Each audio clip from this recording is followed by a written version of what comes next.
ওম শান্তি। আজকে 18ই জানুয়ারি 2024 আমরা শুনছি প্রাতঃ অব্যক্ত বাপদাদার বাংলা মুরলী। এই মুরলী পিতাশ্রীজির পুণ্যস্মৃতি দিবসে শোনানোর জন্য বাপদাদার মধুর মহাবাক্য। বাবা বলেছেন, মিষ্টি বাচ্চারা, বাবার হৃদয়ের অন্তরে বাচ্চাদেরকে সদা সুখী বানানোর ফার্স্ট ক্লাস আশা থাকে। বাবা এটাই চান যে আমার বাচ্চারা যোগ্য হয়ে স্বর্গের মালিক হবে। ওম শান্তি। বাচ্চারা জানে যে এখন ভগবান সম্মুখে বসে আমাদেরকে জ্ঞানের গীত শোনাচ্ছেন বা জ্ঞানের ডান্স করাচ্ছেন। এই জ্ঞান ডান্সের দ্বারা তোমরা দেবতাদের মতো সদা সুখী আর হাসি খুশিতে থাকবে। ভগবানকেই অসীম জগতের বাবা বা বিশ্বের রচয়িতা বলা হয়। আত্মারা বুঝতে পারে যে বাবা আমাদের জন্য স্বর্গ উপহার হিসাবে নিয়ে এসেছেন। তিনিই হলেন রচয়িতা, স্বর্গের মালিক বানানোর জন্য রাজ্য শেখাচ্ছেন। তিনি বলছেন যে বাবাকে আর বিশ্বের মালিকানাকে স্মরণ করো। বাবা হলেন অসীম জগতের মালিক, তো অবশ্যই সীমাহীন সুবিশাল দুনিয়ায় রচনা করবেন। বাচ্চারা, তোমাদের জন্য সমগ্র বিশ্বই হলো বাসস্থান, অর্থাৎ ভূমিকা পালনের জন্য স্থান। অসীম জগতের বাবা এসে অসীম বিশ্ব বা গৃহ বানাচ্ছেন, সেটাই হলো স্বর্গ। তো এরকম বাবার জন্য বাচ্চাদেরকে কতটা ধন্যবাদ জ্ঞাপন করতে হবে। বিশ্বের রচয়িতা বাবা ডাইরেক্ট বোঝাচ্ছেন, আমি তোমাদেরকে বিশ্বের মালিক বানাতে এসেছি। তো তোমাদের স্বভাব অত্যন্ত ফার্স্ট ক্লাস হওয়া উচিত। তোমাদের চাল চলন এমন হওয়া উচিত যাতে সবাই বলে যে এ তো যেন দেবতা। দেবতারা হলেন সুনামধন্য, বলবে যে এর স্বভাব একদম দেবতার মতো, একদমই মিষ্টি ও শান্ত স্বভাবের। তো এরকম বাচ্চাদেরকে দেখে বাবাও খুশি হন।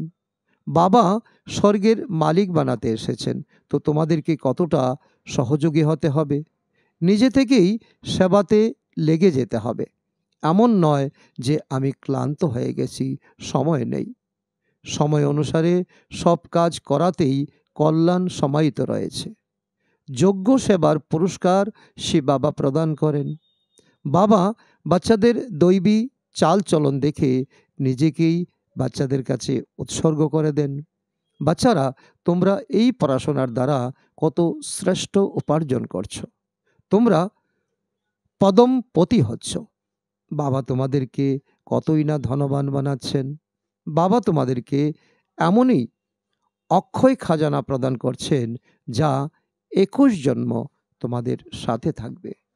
সেখানে দুঃখের নাম নেই, সেখানে কখনো অকালে মৃত্যু হবে না, মৃত্যুকে কখনো ভয় পাবে না। এখানে কতই না ভীত সন্ত্রস্ত হয় মানুষ, ক্রন্দন করে। তোমাদের তো খুশি হয় এই কথা ভেবে যে এই পুরানো শরীর ত্যাগ করে নতুন দুনিয়াতে গিয়ে প্রিন্স হবে। তোমরা এই পুরানো দুনিয়ার থেকে মমতা সরাতে থাকো, অর্থাৎ মোহ মুক্ত হতে থাকো, আর এই দেহকেও ভুলতে থাকো। আমি আত্মা হলাম ইন্ডিপেন্ডেন্ট, অর্থাৎ স্বাধীন। ব্যাস, এক বাবা ছাড়া আর কেউ যেন স্মরণে না আসে। বেঁচে থেকেও যেন মৃতবোধ অবস্থাতে থাকতে হবে। এই দুনিয়াতে থেকেও মরে যেতে হবে।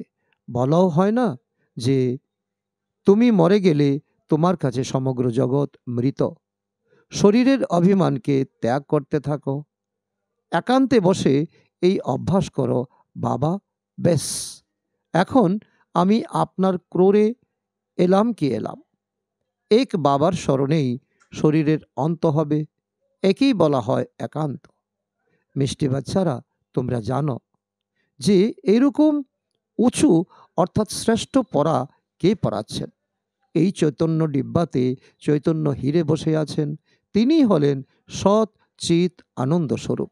সত্য বাবা তোমাদেরকে সত্য শ্রীমত প্রদান করছেন। বাবার বাচ্চা হয়েছ, তো প্রতিটি কদম বাবার শ্রীমতে চলতে হবে, চুপ থাকতে হবে আর পড়তে হবে। এক বাবাকে স্মরণ করতে হবে। ক্ষণে ক্ষণে এই ব্যাচকে দেখতে থাকো, তো বাবা আর উত্তরাধিকার স্মরণে এসে যাবে।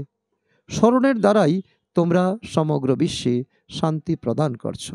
প্রত্যেক বাচ্চাকে নিজের প্রজাও বানাতে হবে, উত্তরাধিকারীও বানাতে হবে। কোনো মুরুলি মিস করবে না। বাবা অত্যন্ত ভালোবাসার সাথে বোঝাচ্ছেন, মিষ্টি বাচ্চারা, নিজের উপরে করুণা করো, শ্রীমতের অবজ্ঞা করো না। যে সুগন্ধি ফুল হবে সে সকলকে আকর্ষণ করবে। যে যেরকম আছে এরকমই সার্চ লাইট নেওয়ার জন্য আকৃষ্ট হবে। সুগন্ধি গুণবান বাচ্চাদেরকে দেখে স্নেহ আর খুশিতে নয়ন অশ্রু স্নিগ্ধ হয়ে যায়। কিছু কষ্ট হলে বাবা তাকে সার্চ লাইট অর্থাৎ সকাশ দেন। বাবা বোঝাচ্ছেন, মিষ্টি বাচ্চারা, তোমরা এই পুরনো দুনিয়াতে কোনো কিছুর আশা রাখবে না। এখন তো কেবল একটাই শ্রেষ্ঠ আশা রাখতে হবে, যে আমি তো এবার সুখধামে যাব। কোথাও দাঁড়াতে হবে না, কিছু দেখতে হবে না, শুধু এগিয়ে যেতে হবে। একদিকেই দেখতে থাকো, তাহলে অচল অনর স্থির অবস্থা থাকবে। এখন এই দুনিয়া বিনাশ হয়ে যাবে। এখন এই দুনিয়ার অবস্থা খুবই গুরুতর। এই সময় সবথেকে বেশি রাগ প্রকৃতির হয়, এই জন্য সব বিনাশ করে দেয়। তোমরা জানো যে এই প্রকৃতি এখন নিজের রাগ ভয়ঙ্কর রূপে প্রকাশ করবে, সমগ্র পুরানো দুনিয়াকে ডুবিয়ে দেবে। আর্থকুইকে মহল ইত্যাদি সব ভেঙে পড়বে, অনেক প্রকারের মৃত্যু হবে। এইসব ড্রামার প্ল্যান আগে থেকেই তৈরি হয়ে আছে, এতে কারোরই কোনো দোষ নেই। বিনাশ তো হবেই, এই জন্য তোমাদেরকে এর থেকে বুদ্ধির যুগ শরীরে দিতে হবে। তোমরা তো নিজের সব কিছু ইনশিওর করে দিয়েছ, এই জন্য তোমাদের কোনো প্রকারের চিন্তা নেই, তোমাদের সব কিছুই সফল হচ্ছে। এখন তোমরা বলবে, বাহ সদ্গুরু, বাহ যিনি আমাদেরকে এই রাস্তা বলেছেন, বাহ ভাগ্য, বাহ বাহ ড্রামা, বাহ। তোমাদের হৃদয় থেকে বেরিয়ে আসে, বাবাকে অনেক ধন্যবাদ, যিনি আমাদের থেকে দুমুঠো চাল নিয়ে সেফটির অর্থাৎ নিরাপদের সাথে ভবিষ্যতে 100 গুণ রিটার্ন দেবেন। কিন্তু এক্ষেত্রেও বাচ্চাদেরকে বিশাল বুদ্ধির অধিকারী হতে হবে। বাচ্চাদের অসীম জ্ঞান ধনের খাজানা প্রাপ্ত হচ্ছে, তো অপার খুশিতে থাকতে হবে। হৃদয়ে যত শুদ্ধ হবে তত অন্যদেরকেও শুদ্ধ বানাতে পারবে। যোগের স্থিতির দ্বারাই হৃদয় শুদ্ধ হয়। বাচ্চারা, তোমাদের মধ্যে যোগী হওয়ার শখ থাকতে হবে। যদি দেহের প্রতি মোহ থাকে, দেহ অভিমান থাকে, তাহলে বুঝে নেবে যে তোমাদের অবস্থা খুবই কাঁচা। দেহি অভিমানী বাচ্চারাই সত্যিকারের ডায়মন্ড হয়। সেজন্য যতটা সম্ভব দেহি অভিমানী হওয়ার অভ্যাস করো। বাবাকে স্মরণ করো। বাবা শব্দটি হলো সবথেকে বেশি মিষ্টি। বাবা অত্যন্ত স্নেহের সাথে বাচ্চাদেরকে পলকের উপর বসিয়ে সাথে করে নিয়ে যাবেন। এইরকম বাবার স্মরণের নেশাতে থেকে চূর্ণ বিচূর্ণ হতে হবে। বাবাকে স্মরণ করতে করতে খুশিতে ঠান্ডা ঠাকুর হয়ে যেতে হবে। যেরকম বাবা অপকারীদেরও উপকার করেন, তোমরাও ফলোফাদার করো, সুখদাতা হও। বাবার হৃদয়ের অভ্যন্তরে বাচ্চাদেরকে সদা সুখী বানানোর কত ফার্স্ট ক্লাস আশা থাকে, যে বাচ্চারা যোগ্য হয়ে স্বর্গের মালিক হবে। বাচ্চারা, তোমরা এখন ড্রামার রহস্যকে জেনে গেছ। বাবা তোমাদেরকে নিরাকারী, আকারী আর সাকারী দুনিয়ার সব সমাচার শোনাচ্ছেন। আত্মা বলছে, নতুন দুনিয়াতে যাওয়ার জন্য এখন আমরা পুরুষার্থ করছি। আমরা স্বর্গে যাওয়ার জন্য যোগ্য অবশ্যই হব, নিজের এবং অন্যদের কল্যাণ করব। আচ্ছা, বাবা মিষ্টি বাচ্চাদের বোঝাচ্ছেন, বাবা হলেন দুঃখহর্তা, সুখকর্তা। তো বাচ্চাদেরকে সবাইকে সুখ প্রদান করতে হবে, বাবার রাইট হ্যান্ড হতে হবে। এরকম বাচ্চারাই বাবার প্রিয় হয়। শুভ কার্যে রাইট হ্যান্ডকেই কাজে লাগায়। তো বাবা বলছেন প্রত্যেক বিষয়ে রাইটিয়াস হও। এক বাবাকে স্মরণ করো, তো অন্তিমকালে যেমন মতি তথা গতি হয়ে যাবে। এই পুরানো দুনিয়ার থেকে মমতা সরিয়ে দাও। এটা তো হলো কবরখানা। কাজ কারবারের চিন্তা বা বাচ্চার চিন্তা করতে করতে মারা গেলে তো বিনা পরিশ্রমে নিজের বরবাদ করে দেবে। শিব বাবাকে স্মরণ করলে তোমরা অনেক শ্রেষ্ঠ হবে। দেহ অভিমানে এলেই বরবাদ হয়ে যাবে। দেহি অভিমানী হলে শ্রেষ্ঠ হতে থাকবে। ধন সম্পদেরও অধিক লালসা রাখবে না। ধনের চিন্তা করতে করতে বাবাকেই ভুলে যায়। বাবা দেখছেন সবকিছু বাবাকে অর্পণ করেও কতখানি আমার শ্রীমতে চলে। প্রথম দিকে বাবাও ট্রাস্টি হয়ে দেখিয়েছেন, তাই না? সবকিছু ঈশ্বরকে অর্পণ করে নিজে ট্রাস্টি হয়েছিলেন। বেশ, ঈশ্বরের কার্যেই লাগাতে হবে। বিঘ্নতে কখনো ভয় পাবে না। যতখানি সম্ভব সার্ভিসে নিজের সবকিছু সফল করতে হবে। ঈশ্বরার্থে অর্পণ করে ট্রাস্টি হয়ে থাকতে হবে। আচ্ছা, মিষ্টি মিষ্টি হারানিধি বাচ্চাদের প্রতি মাতা পিতা বাপদাদার স্মরণের স্নেহসুমন আর সুপ্রভাত। আত্মিক বাবা তার আত্মিক বাচ্চাদের জানাচ্ছেন নমস্কার। আমরা বাচ্চারা জানাই বাপদাদাকে স্মরণের স্নেহসুমন, সুপ্রভাত ও গুড মর্নিং। অব্যক্ত মহাবাক্য, রিভাইজ ডেট 15 এপ্রিল 1974 ইংরাজি। তোমরা সবাই কি উন্নতির দিকে এগিয়ে চলছ? সদা লগনে মগন আর বিঘ্ন বিনাশক, এই দুই লক্ষণ কি অনুভব হচ্ছে? বিঘ্ন বিনাশক হওয়ার পরিবর্তে বিঘ্নকে দেখে নিজের স্টেজ বা স্থিতি থেকে নিচে নেমে আসছো না তো? বিভিন্ন প্রকারের আগত তুফান তোমাদের বুদ্ধিতে তুফানের জন্ম দিচ্ছে না তো?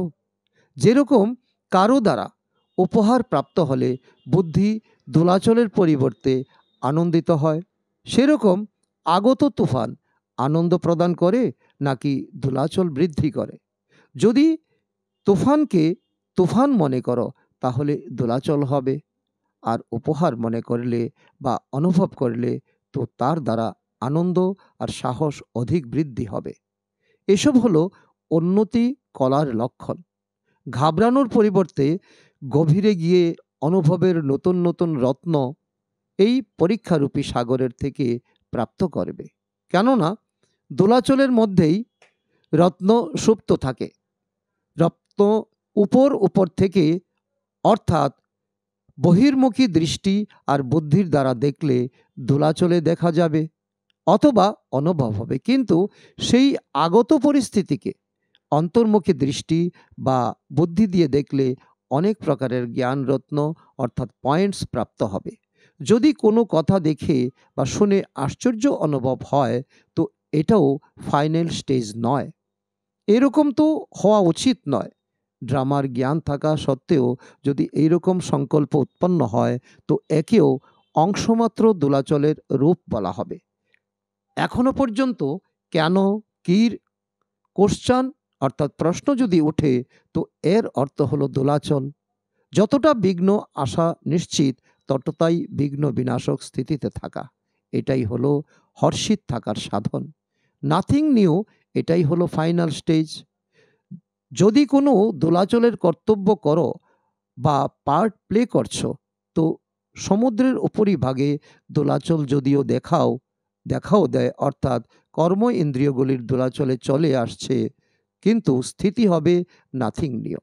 একাগ্র, একরস, একান্ত, অর্থাৎ এক রচয়িতা আর রচনার অন্তকে যে জানে, ত্রিকালদর্শী স্টেজের উপরে আরামে শান্তির স্থিতিতে স্থিত রয়েছ নাকি কর্ম ইন্দ্রিয়গুলির দোলাচলে আন্তরিক স্থিতিকেও নাড়িয়ে দেয়।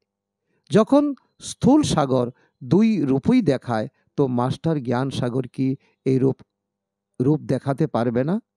এই প্রকৃতি তো পুরুষের থেকেই কপি অর্থাৎ নকল করেছে। তোমরা তো হলো পুরুষোত্তম।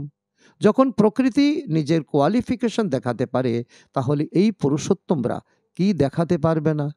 এখন সময় অতির দিকে এগিয়ে চলছে। চারিদিকে সবকিছুই অতীব রূপে দেখতে পাওয়া যাবে। অন্তের লক্ষণ হলো এই অতি। তো যেরকম প্রকৃতি সমাপ্তির দিকে অতীতে যাচ্ছে, সেই রকমই সম্পন্ন হতে চলা আত্মাদের সামনে এখন পরীক্ষা বা বিঘ্ন অত্যধিক পরিমাণে আসবে। সেই জন্য এটা ভেবে আশ্চর্য হবে না যে আগে তো এসব হতো না, এখন কেন হচ্ছে। এইরূপ আশ্চর্যান্বিত হবে না। ফাইনাল পেপারে আশ্চর্যজনক বিষয় কোশ্চেনের রূপে আসবে, তবেই তো পাস আর ফেল হতে পারবে। এমন এমন কথা আসবে যেটা না চাইতেও বুদ্ধিতে কোশ্চেন উৎপন্ন করবে। এটাই তো হলো পরীক্ষা। আর এই পরীক্ষা হবে 1 সেকেন্ডের। কেনর সংকল্প চন্দ্রবংশীয় লাইনে দাঁড় করিয়ে দেবে। সেই জন্য একরস স্থিতিতে স্থিত হওয়ার অভ্যাস নিরন্তর যেন হয়। সমস্যার সিটকে দেখে বিচলিত হবে না, বরং সিটের উপরে বসে সমস্যাগুলির মোকাবেলা করতে হবে। এখনো পর্যন্ত সমস্যা সিটের কথা স্মরণ করিয়ে দেয়। যখন বিঘ্ন আসে তখন বিশেষ যোগ লাগাতে থাকো আর ভাট্টি রাখো। এর থেকে প্রমাণ হয় যে শত্রুই অস্ত্রশস্ত্রের স্মরণ করায়, কিন্তু শত আর সদা স্মৃতি থাকে না। নিরন্তর যোগী হয়েছ নাকি অন্তর্যুক্ত বা ক্ষণস্থায়ী যোগী হয়েছ? টাইটেল তো হলো নিরন্তর যোগী, তাই না? শত্রু আসবেই না, সমস্যার মোকাবেলাও করতে হবে না। শুল থেকে কাটা হওয়া এটাও ফাইনাল স্টেজ নয়। শুল থেকে কাটা হবে, তার পরিবর্তে কাটাকে যোগাগ্নির দ্বারা দূর থেকেই ভস্ম করে দাও। কাটা লাগবে, তারপর কাটা বের করবে, এটাও ফাইনাল স্টেজ নয়। কাটাকে নিজের সম্পূর্ণ স্টেজের দ্বারা সমাপ্ত করে দেওয়া, এটাই হলো ফাইনাল স্টেজ। এরকম লক্ষ্য রেখে নিজের স্টেজকে উন্নতি করার দিকে এগিয়ে নিয়ে চলো। বড় কথাকে ছোট অনুভব করা। এই স্টেজ পর্যন্ত নম্বরের ক্রমানুসারে যথাশক্তি পৌঁছে গেছ। এখন সেই স্টেজ পর্যন্ত পৌঁছাতে হবে যেখানে অংশ আর বংশ সমাপ্ত হয়ে যাবে। তোমরা সবাই সাহস, উদ্দীপনা আর সদা সকলের সহযোগী হয়ে চলছ, তাই না? কলিযুগী দুনিয়াকে সমাপ্ত করার জন্য বা পরিবর্তন করার জন্য, মায়াকে বিদায় দেওয়ার জন্য সংগঠন অর্থাৎ চক্রব্যূহ তৈরি করছো, তাই না? মজবুত চক্রব্যূহ তৈরি করছো, নাকি মাঝে মধ্যে কেউ ঢিলা হয়ে যায় অথবা ক্লান্ত হয়ে যায় বা চলতে চলতে দাঁড়িয়ে যায়, না এগিয়ে যেতে পারে আর না পিছিয়ে আসতে পারে, সেখানেই স্থির হয়ে যায়। এই পাঠ তো পাক্কা করে শোনা। সময় ধাক্কা লাগিয়ে এগিয়ে যাব, এরকম চিন্তা করে যেখানে আছো সেখানে দাঁড়িয়ে নেই তো? কারো থেকে কোনো প্রকারের সাহায্যের অপেক্ষায় দাঁড়িয়ে যাওনি তো?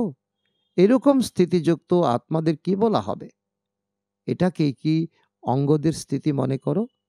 যদি এইভাবে দাঁড়িয়ে যাও, তাহলে যে লাস্টে ছিল সে ফার্স্টে চলে যাবে। যখন পাহাড়ে তুষারপাত হয় আর রাস্তায় জমে যায়, তখন রাস্তা বন্ধ হয়ে যায়।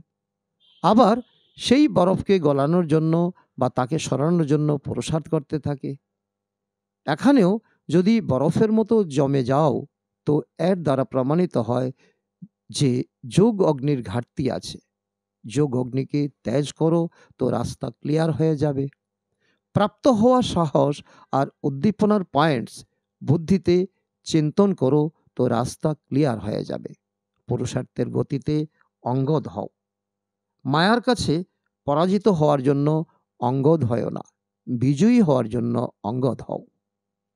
আচ্ছা, উচ্চ থেকেও উচ্চতম বাবার থেকে পালনা নেওয়া আত্মাদের, বিশ্বকে পালনকারী বিষ্ণুকুলের শ্রেষ্ঠ আত্মাদের, প্রকৃতিকে পরিবর্তনকারী পুরুষোত্তম আত্মাদের, বিশ্বের সামনে সাক্ষাৎ মূর্তি প্রসিদ্ধ হওয়া আত্মাদের, যোগিত আত্মাদের প্রতি বাপদাদার স্মরণের স্নেহ সমন, সুপ্রভাত আর গুড মর্নিং। বাচ্চারা জানাই বাপ দাদাকে স্মরণের স্নেহ সমন, সুপ্রভাত ও গুড মর্নিং। আজকের বরদান, সেবাতে থেকে সম্পূর্ণতার সমীপতার অনুভবকারী ব্রহ্মা বাবার সমান এক্সাম্পল অর্থাৎ উদাহরণস্বরূপ ভব। যেরকম ব্রহ্মা বাবা সেবাতে থেকে সমাচার শুনতে শুনতে একান্তবাসী হয়ে যেতেন, 1 ঘন্টার সমাচারকে 5 মিনিটে সংক্ষিপ্ত সারে বুঝে বাচ্চাদেরকে খুশি করে নিজের অন্তর্মুখী একান্তবাসী স্থিতির অনুভব করিয়ে দিতেন। সেই রকম ফলো ফাদার করো। ব্রহ্মা বাবা কখনো বলেননি যে আমি অত্যন্ত ব্যস্ত আছি, বরং বাচ্চাদের সামনে এক্সাম্পল অর্থাৎ উদাহরণস্বরূপ হয়েছিলেন। এখন সময় অনুসারে এই অভ্যাসেরই প্রয়োজন। অন্তরে ভালোবাসা অর্থাৎ লগন থাকলে সময় বের হয়ে যাবে আর অনেকের জন্য এক্সাম্পল হয়ে যাবে।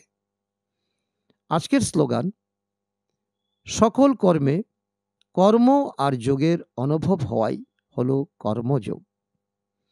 অব্যক্ত সাইলেন্সের দ্বারা ডবল লাইট ফরিস্তা স্থিতির অনুভব করো। সর্বদা এই লক্ষ্য যেন স্মরণে থাকে যে আমাকে বাবার সমান হতে হবে। অতএব যেরকম বাবা হলেন লাইট, সেরকম ডবল লাইট অন্যদেরকেও দেখো বলেই দুর্বল হয়ে যাও। সেজন্য সি ফাদার, ফলো ফাদার করো। উঠতি কলার শ্রেষ্ঠ সাধন কেবল একটি শব্দ, তা হলো সবকিছু তোমার। আমার শব্দ পরিবর্তন করে তোমার করে দাও। আমি তোমার, তো আত্মা হলো লাইট। আর যখন সবকিছু তোমার, তখন লাইট অর্থাৎ হালকা হয়ে যাবে। আচ্ছা, ওম শান্তি।